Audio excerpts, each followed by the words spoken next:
অনেকে বন্ধু বান্ধবকে হঠাৎ দায় রাখতে বা নেকাব পড়তে দেখে বলে, কিরে ছাগলের মতো দায় রেখেছিস বা ভূতের মতো দেখা যায় দেখি, এর কারণে কি কোনো গুনাহ হবে?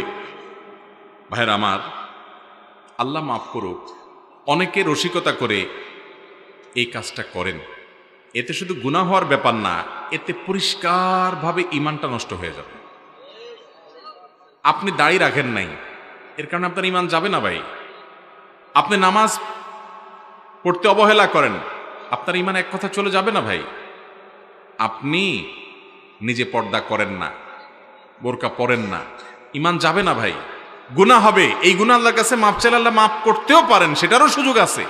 বাট আপনার কোনো বন্ধু অনেক দিন পরে দেখা হয়েছে, আরে এখন সুন্দর দাড়ি হয়ে গেছে তার, আপনি দেখে মন্তব্য করলেন, কিরে ছাগলের মতো দাড়ি রাখছিস দেখি।